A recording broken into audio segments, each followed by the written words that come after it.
Autism को लेकर हमारे साथ बात करने के लिए डॉक्टर शेफाली मैम मौजूद है। मैम, एक बात बताएं कि किस तरीके से पाया गया है बच्चों में ऑटिज़्म और नया लेटेस्ट सर्वे क्या कहता है?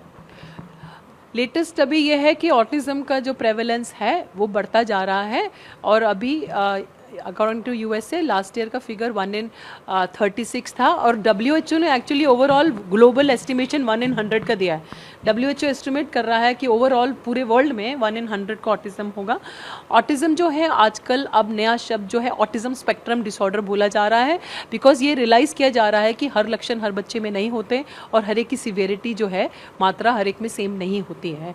लेकिन इसको हम पहले साल के अंदर भी हम सस्पेक्ट कर सकते हैं अगर बच्चा अपने नाम को रिस्पॉन्ड नहीं कर रहा है 6 महीने पे और विजन और हियरिंग सही है, या 1 महीने पे 1 साल के ऊपर अगर उसने बड़बड़ाना बैबलिंग शुरू नहीं किया है, या टाटा बाय बाय नहीं कर रहा है, 16 महीने पे शब्द नहीं एक बोल रहा मीनिंगफुल, या 24 महीने पे अगर कोई 2 शब्द मीनिंगफुल नहीं बोल रहा। और एक और चीज़ है कि आई कांटेक्ट बहुत इंपॉर्टेंट होता है। अगर हम बात कर रहे हैं तो ये लोग बच्चे अधिकतर आई कांटेक्ट भी नहीं बनाते हैं। इसकी वजह क्या हो रही है, कुछ सर्वे में पता चल रहा है? जो हमने सर्वे जो प्रेवलेंस स्टडी था वो तो 2011 का था इंडिया में, जो इंक्लिन स्टडी था जिसमें हमने 1 in 89 पाया गया था। लेकिन अभी क्या है, जो क्या समझ आ रहा है कि जो प्रेवलेंस बढ़ता जा रहा है वो बेसिकली कुछ जो ऑटिज़म होता है कुछ अनुवांशिक कारण होते हैं, कुछ इन्वायरमेंटल फैक्टर्स से होता है, जैसे एयर पोल्यूशन है, पेस्टिसाइड्स का, मदर की दवाइयाँ लेने का, मदर की न्यूट्रिशन का, फादर की एडवांस स्टेज, फादर का लाइफस्टाइल्स और स्ट्रेस लेवल्स, ये सारे तो कितने सारा हमारे बढ़ रहे हैं। और साथ में जो एपिजेनेटिक फैक्टर्स होते हैं कि जो जीन एक्सप्रेशन को मॉडिफाई करें, तो ये सारी जो चीज़ें हैं, प्लस आजकल कितना ये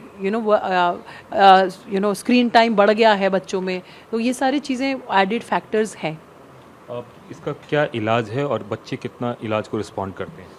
इसका जो है मेन जो एक तो डायग्नोसिस, क्लिनिकल डायग्नोसिस है, इसके लिए कोई फैंसी टेस्ट की ज़रूरत नहीं है। और मेन स्टे ट्रीटमेंट जो है बेसिकली इसके अंदर इंटरवेंशन, बिहेवियर इंटरवेंशन थेरेपीज़ होता है, और जिसके साथ में स्ट्रक्चर टीचिंग, सेंसरी इंटीग्रेशन वगैरह इंडिविजुअलाइज किया जाता है बच्चों की प्रॉब्लम के हिसाब से। और इन एडिशन टू दैट कई कई सिचुएशन में जहाँ पे सुलाएं, जब बच्चे को सुला रहे हैं उस पर टाइम ज़्यादा ले रहे हैं, या बहुत एग्रेसिव हो रहा है, या अपने आप को मार रहा है, या वैसे एग्रेशन हो रहा है, या हाइपर एक्टिव हो रहा है, अटेंशन नहीं फोकस कर रहा, तो उन सब सिचुएशन में थोड़ी थोड़ी दवाइयाँ भी दी जा सकती हैं। कैमरामैन के साथ कुमार मुंदन, TV9।